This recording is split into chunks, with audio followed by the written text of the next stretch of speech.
Bonjour à toutes et à tous et bienvenue sur French Press, l'émission qui donne la parole à celles et ceux qui font l'actualité littéraire en France, l'émission produite par l'Université Ohio State et son centre d'excellence. Alors aujourd'hui, nous avons le plaisir d'accueillir P.E. Kéral, auteur aux éditions Anne Carrière d'un premier roman remarqué intitulé « Au départ, nous étions 4 ». Pour cette émission, nous sommes rejoints par Matteo Jung, étudiant en première année de doctorat à l'Université Ohio State. Bonjour P.E. Kéral. Et bonjour Benjamin et bonjour Mathéo. Merci beaucoup de m'accueillir outre-Atlantique. Vous êtes le bienvenu. Alors, P.E. Kéral, vous êtes né en 1967 à Lyon, ville où vous avez grandi et vous avez fait vos études, d'abord à l'université, puis en école de commerce. Durant ces années, vous commencez à écrire des poèmes et des nouvelles que vous dédiez aux membres de votre entourage, mais que vous ne leur donnez jamais à lire. Vous commencez ensuite à travailler dans le secteur de l'accessoire de mode et quittez la France pour l'Italie, où vous oubliez au passage toute idée d'écriture. La vie professionnelle vous emmène bientôt à Paris, où vous vivez depuis une vingtaine d'années, en famille, puisque vous êtes marié et père de 5 enfants. Alors ce n'est qu'en 2019 que vous consultez les textes d'adolescents que vous aviez oubliés, et c'est une phrase issue de l'une de vos nouvelles qui vous stimule de nouveau et vous donne envie de vous remettre à l'écriture. Vous choisissez de reprendre le pseudonyme de votre grand-père, Kéral, auteur de chansons, de fables et d'une opérette, et vous vous lancez alors dans l'écriture. Vous découvrez ainsi le monde des concours de nouvelles, un genre dont vous appréciez tout particulièrement les contraintes et l'invitation qu'il vous lance à explorer des territoires imaginaires vers lesquels vous ne seriez pas allé spontanément. Alors la publication de vos textes dans des revues littéraires telles que Pourtant, Rue Saint-Ambroise ou La Quinzaine littéraire sont pour vous d'incroyables encouragements. En mars 2020, le premier confinement perturbe considérablement votre activité professionnelle et vous décidez alors de partager vos journées en 2 temps, soit désormais écriture le matin et vente de chapeaux l'après-midi. Alors cette discipline vous permet d'achever votre premier roman, un texte intitulé « Au départ, nous étions 4 », qui a été publié à la dernière rentrée littéraire chez Anne Carrière. Et c'est donc de cette œuvre que nous allons parler ensemble aujourd'hui. Alors, comme je le notais dans cette introduction biographique, c'est en 2019 que le projet d'écrire vous vient, ou plutôt vous revient, à la découverte dans vos carnets d'une phrase que vous aviez rédigée de nombreuses années auparavant et qui vous donne envie de vous remettre à écrire. Pourriez-vous nous parler, s'il vous plaît, de cette phrase et nous dire pour quelles raisons elle a fonctionné comme un appel à revenir à l'écriture ? Qu'est-ce qui, dans l'expérience de cette redécouverte, vous a affecté au point de vous donner envie de changer de vie ou du moins de revenir à celle dont vous rêviez lorsque vous étiez adolescent? Écoutez, je ne sais pas si je peux expliquer ce qui s'est passé à ce moment-là, et j'aime bien l'idée que ce soit quelque chose d'un peu magique. Effectivement, je relis ces textes que j'avais complètement oubliés en fin d'année 2019 et globalement, je les trouve plutôt pathétiques. Voilà, mais il y a cette phrase qui se met à me trotter un petit peu dans la tête, voilà, et à me poser des questions, voilà. Et puis en y repensant, je me suis rendu compte de quelque chose d'assez troublant, c'est que par ces quelques mots, il se passait quelque chose comme le début d'une histoire, voilà. Et à partir de là, tout s'est un petit peu déployé, mais d'une manière une nouvelle fois, assez inexplicable et assez magique, voilà. Mais il y avait déjà dans ces quelques mots le profil d'un personnage. Et je pense que c'est comme ça, parce qu'elle m'a évoqué beaucoup et qu'elle m'a trotté dans la tête le jour, la nuit, voilà, on va dire sa puissance s'est révélée pour me remettre à l'écriture. Je lui dois beaucoup à cette phrase. Et alors, est-ce que vous pouvez la partager avec nous? Quelle était cette phrase qui a été comme une espèce de sésame à votre activité littéraire? Oui, et puis bien sûr, au début, je pensais que ce serait la première phrase du roman, mais au final, elle y figure effectivement, mais ce n'est pas la première. Elle disait je cherche à vivre seul, je me nourris de ces cerises confites à l'irrésistible goût de colle et j'achète mes rouleaux de papier hygiénique à l'unité. Bon. Il y avait un petit peu de solitude, un petit peu de dépression aussi, sans doute. Donc, voilà, mais c'est à partir de là que tout a recommencé. Ah, c'était un incipit, c'est ce que disait Julien Gracq, n'est-ce pas, hein, En lisant l'écrivant, c'est ce qui donne toute la direction à un texte. Il n'y a plus qu'à l'écrire après la première phrase. Vous avez fait peut-être le plus dur d'une certaine manière. Il n'y avait plus qu'à écrire le livre après la première phrase. Alors, continuons un petit peu à discuter de votre démarche et notamment de la décision qui était la vôtre de prendre un pseudonyme. Vous avez pris la décision d'utiliser un pseudonyme et de n'indiquer sur la quatrième de couverture que des informations sommaires à votre sujet. À une époque de surexposition des individus sur les réseaux sociaux, votre décision de rester aussi discret que possible a-t-elle une dimension critique ou répond-elle à une nécessité plus intime? Et je pense qu'il y a un peu les deux. D'abord, le fait de choisir le pseudonyme qui était déjà celui choisi par mon grand-père paternel, c'était peut-être un petit peu me sécuriser, m'attirer, pardon, sa bonne fortune, sa protection peut-être aussi. Et puis, j'ai eu assez vite conscience que ce sujet de l'écriture devait rester un petit peu à part. Je vous parlais de magie tout à l'heure. Peut-être que j'aime bien effectivement que ce soit dans ma vie quelque chose de séparé. Et donc, le choix d'un pseudonyme participe aussi à ça. C'est-à-dire quand je me mets à l'écriture, c'est comme si voilà, je rentrais dans la peau de quelqu'un d'autre, même si c'est toujours moi, et je suis ce pseudonyme pour écrire. Ça me stimule aussi, tout en restant un petit peu un royaume magique. Alors, parlons un petit peu plus du livre lui-même à présent, si vous le voulez bien. Votre roman plonge dans l'intimité d'une famille nombreuse dont il recrée les relations complexes au fil du temps. Il peut s'interpréter comme une méditation sur les déterminismes dont chacun d'entre nous hérite en fonction de son ascendance, de son lieu de naissance, de son milieu d'origine, mais aussi de sa position dans une fratrie, un sujet auquel la sociologie a consacré de nombreuses études et qui revient d'ailleurs ces derniers temps dans les travaux des scientifiques qui, à l'instar de la professeure Catherine Page Arden, autrice de La loterie génétique, comment les découvertes en génétique peuvent être un outil de justice sociale, insiste sur l'influence des déterminismes, déterminante des gènes dans les parcours individuels.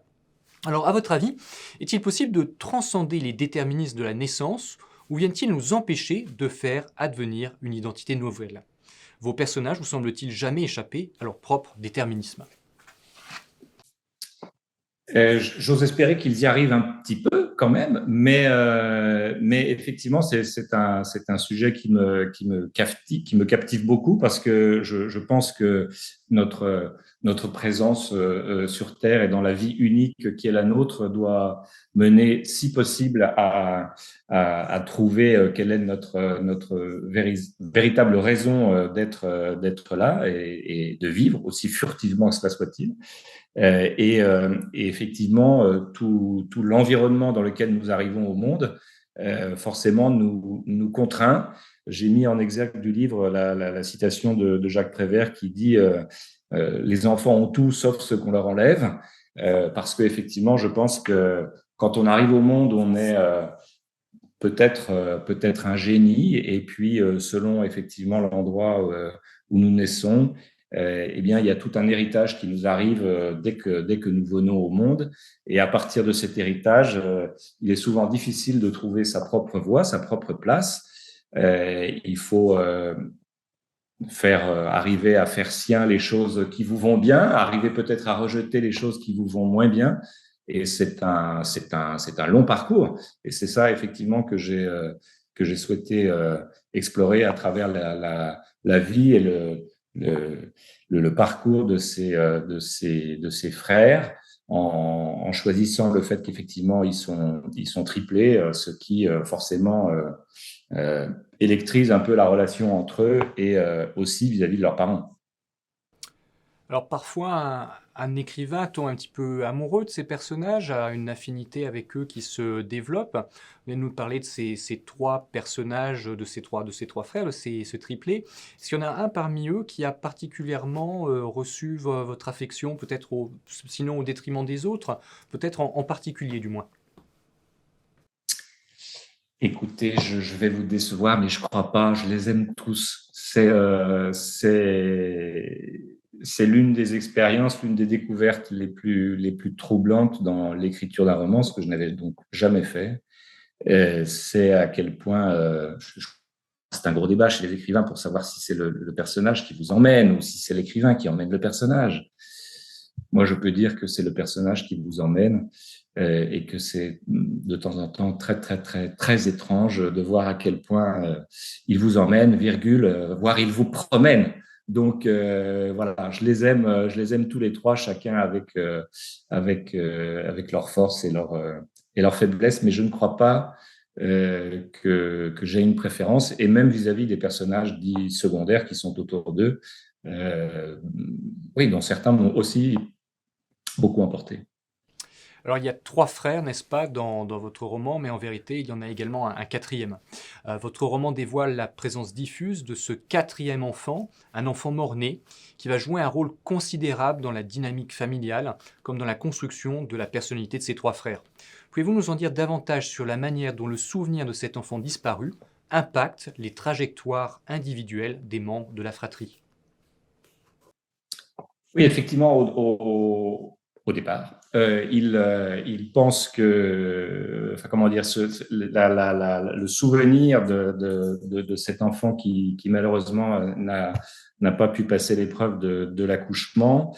Je pense que les trois frères s'imaginent pouvoir vivre indépendamment de cet événement qui leur est arrivé on ne peut plus tôt.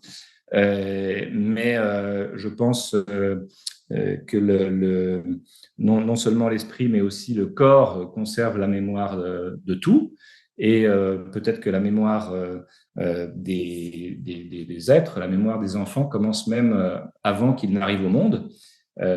J'étais assez sensible à des discussions, à des échanges de Boris Cyrulnik sur le sujet de tout ce qui se passe pendant la durée de la grossesse, quelque chose qu'il ne faut absolument pas sous-estimer. Et voilà, je pense que même si ces enfants n'ont pas connu, entre guillemets, leur frère, le fait qu'ils aient passé 9 mois avec lui est quelque chose de fondamental dans leur existence. Donc peut-être qu'au début, enfance, adolescence, choix des métiers, cette chose n'a finalement pas d'importance. Cet événement n'a finalement pas d'importance, mais en fait, avec le temps, à la lumière d'événements et peut-être de petits chocs qui arrivent les uns après les autres, ils vont se rendre compte à quel point cette absence est un manque épouvantable, très fort, ou de temps en temps qui leur permet de les remettre un petit peu sur la route. Donc voilà, c'est cette présence qu'ils voulaient oublier, mais qui en fait est là et qui va à la fois les perturber et participer à leur construction ou à leur destruction. Alors, un peu plus tôt, nous avons parlé ensemble du genre de la nouvelle, un genre que vous pratiquez en parallèle au roman. Mais c'est également avec la poésie que votre texte entretient des affinités certaines. C'est par exemple le cas de certains passages qui ont l'élégance de la prose poétique, ou bien d'un chapitre, comme celui-ci, où Marc prend la parole dans une forme qui, déjà d'un point de vue typographique, vient évoquer le poème. Alors je cite: J'enlèverai l'uniforme, je ferai effacer l'intégralité de mon tatouage, ce divertissement. Je m'affranchirai de ce paysage qui m'éloigne de moi, me consolerai de ma mère, me rapprocherai de mon père disparu. De mon orphelinat, je serai apaisé. Ce jour-là, je choisirai PS. Dans le trou de mes plaies, ses gestes et son pointeau, pour raviver ma peau. Au miroir, retrouver mon reflet. Mon corps réparé, rétablir ma nudité. Enfin, autre trace de la poésie de votre texte, vous citez par exemple Baudelaire à la page 50 de votre texte, vous citez son poème Une charogne. Alors pouvez-vous nous en dire davantage sur le rôle de la poésie dans votre processus d'écriture romanesque? Alors, c'est vrai qu'il n'était pas possible d'écrire ce texte sans parler de Baudelaire, sans l'évoquer, parce que je pense que justement au moment où je me suis remis à écrire, j'ai essayé de regarder un petit peu en arrière et qu'est-ce qui avait pu m'amener à écrire les textes quand j'étais plus jeune et à m'y remettre avec ardeur à l'âge que j'ai aujourd'hui. Et je pense que je le dois à une professeure de français de quatrième et à la découverte des fleurs du mal. Alors, c'est un grand classique. C'est un grand classique du dépucelage poétique de l'adolescent, mais je le lui dois vraiment. Et voilà, je lui rends grâce. Donc effectivement, c'est peut-être par là que j'ai découvert l'écriture. Et c'est vrai que la poésie est quelque chose qui comment dire, qui m'habite, aussi véhiculé par la chanson. J'écoute beaucoup de chansons et le fait d'écouter de la chanson, parfois même en travaillant, en écrivant, est quelque chose qui effectivement m'apporte beaucoup. J'écoute aussi de la musique et j'essaye de faire en sorte que le texte que j'écris soit aussi musical. Je le lis à voix haute avant de le confirmer, si j'arrive à le confirmer. Donc, ce qui est aussi banal, mais qui permet effectivement de s'assurer voilà, que le texte chante aussi en plus de délivrer son message. J'ai répondu à votre question, Vous j'espère. avez tout à fait répondu à la question. Peut-être juste une petite continuation de la question. Vous parlez des fleurs du mal, mais qu'en est-il du spleen de Paris? Est-ce que la prose poétique de Baudelaire fait aussi partie de vos influences? Parce qu'on en entend d'une certaine manière l'écho dans votre texte, dans cet usage vraiment poétique de la parole au sein du roman. Alors, c'est possible parce que je l'ai lu, mais je pense que alors peut-être que c'est plus inconscient, je dirais, parce que je pense que chez Baudelaire, c'est plus la poésie, le sonnet qui effectivement m'ont marqué, mais vous ouvrez un champ qui mérite réflexion. Très bien, bah, on est là pour ça avec French Press, effectivement. Alors, j'ai donné à présent la parole à Matteo Young qui a préparé des questions au sujet de votre roman. Merci beaucoup, professeur, et bienvenue, P.E. Kéral. Alors, un premier thème, donc la fratrie et la famille, qui sont des thématiques récurrentes dans votre roman. Bon, j'ai moi-même deux frères et je me suis particulièrement identifié à la compétition qui peut parfois avoir lieu entre les personnages, la comparaison. Pourriez-vous nous en dire plus sur la manière dont l'émulation, voire la jalousie, influence la dynamique qui s'installe entre les trois frères au cœur de votre roman? Écoutez, oui, c'est un sujet captivant. Moi, je suis d'une famille de quatre enfants. Je suis le dernier et j'en ai moi-même cinq. Et je suis toujours très troublé de voir comment effectivement ces interactions impactent sur les vies à des intensités et à des moments différents d'ailleurs, puisque comme dans beaucoup de fratries, il peut y avoir des moments de très forte proximité et de moments un peu plus d'éloignement. Mais une nouvelle fois, ayant la même parentalité, forcément, c'est un impact considérable. Dans le cas des personnages de mon roman, c'est vrai que le fait qu'ils soient tous issus d'une grossesse multiple et qu'ils soient nés à simplement quelques minutes d'intervalle, cristallise encore plus ces influences. Et effectivement, comme ils ont des profils différents, ils choisissent des métiers qui sont assez différents, puisque l'aîné, celui que l'on surnomme PS, puisqu'il est le premier sorti, Greg, il choisit une carrière de militaire dans des missions spéciales en Afrique. Le deuxième reprend la ferme, il s'appelle Gilles, et le troisième veut au contraire s'éloigner de la ferme, de l'exploitation de ses parents pour gagner la ville et pour épouser une carrière commerciale, donc radicalement différente. Ces trois voies qui sont a priori très différentes les unes des autres, le point sur lequel elles résonnent, le point sur lequel elles se retrouvent, c'est l'absence de celui qui manque. Et c'est un petit peu leur point d'équilibre, peut-être celui par lequel ils peuvent toujours se retrouver et sur lequel ils peuvent toujours compter. Très bien. J'avais une autre question donc concernant une autre thématique. Donc, comme vous le mentionnez, le deuil peut-être de cet enfant. Donc, tôt ou tard dans le récit, tous vos personnages sont amenés à le faire, cette expérience du deuil, que ce soit le décès d'un proche, un projet de grossesse avorté ou simplement la fin d'une relation. Tous sont confrontés à l'expérience de la perte et à ses conséquences parfois dévastatrices. Par quels moyens vos personnages s'efforcent-ils de surmonter les obstacles que ces deuils variés leur opposent? À votre avis, y parviennent-ils jamais vraiment?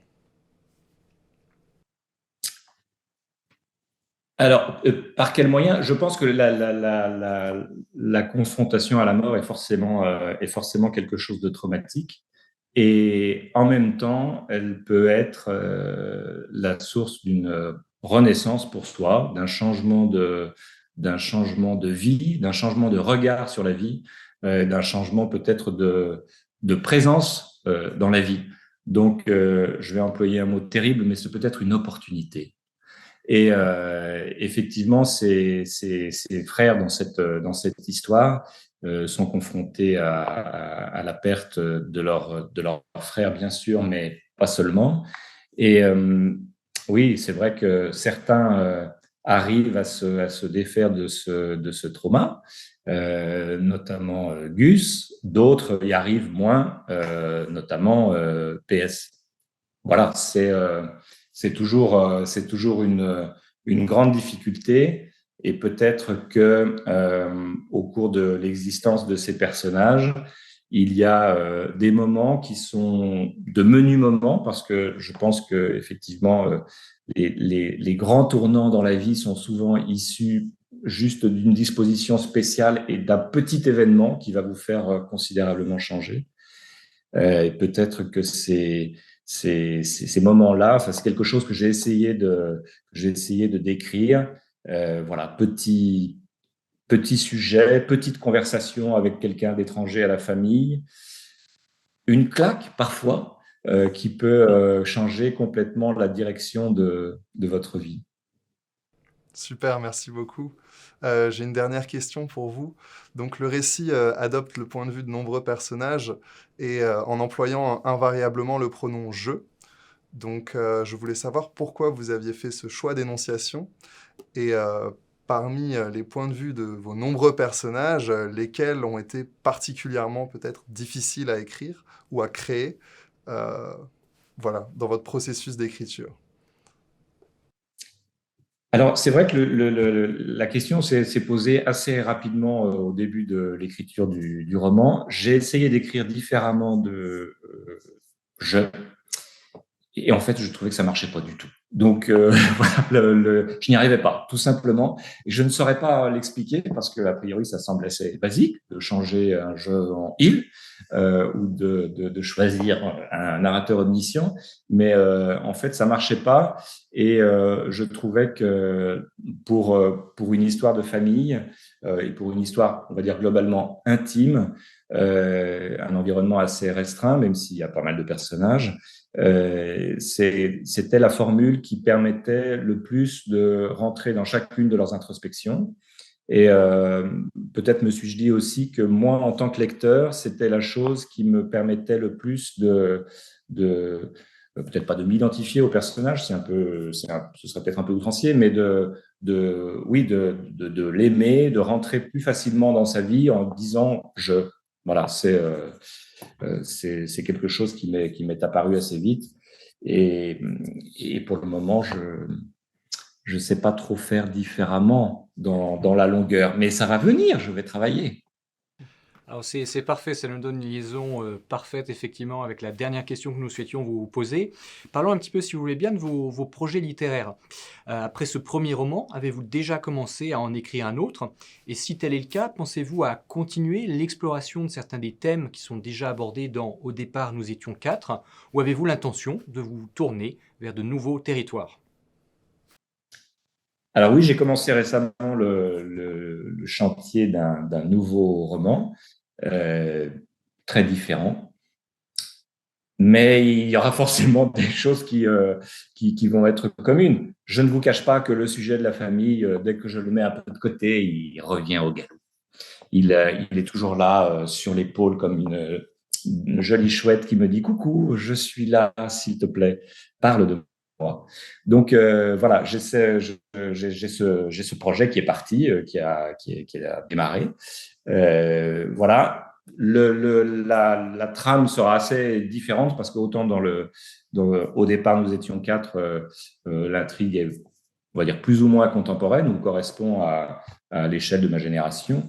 Là, il s'agit d'un cadre historique que je n'ai pas connu, donc qui me pousse aussi à faire des recherches historiques, même si je ne me prétends absolument pas historien, mais de me plonger dans un univers dont j'ai beaucoup entendu parler à l'école, mais sur lequel il y a beaucoup à apprendre et dont l'idée vient une nouvelle fois d'une histoire familiale. Donc, comme je vous le disais tout à l'heure, ouais, la famille sera encore là. Très bien. Alors, un grand merci pour votre présence aujourd'hui, P.O. Kéral. Ce fut un grand plaisir de discuter avec vous de votre roman paru aux éditions Anne Carrière. Au départ, nous étions 4. Un roman qui, entre nous, a sans doute le meilleur titre de la dernière entrée littéraire. Facilement.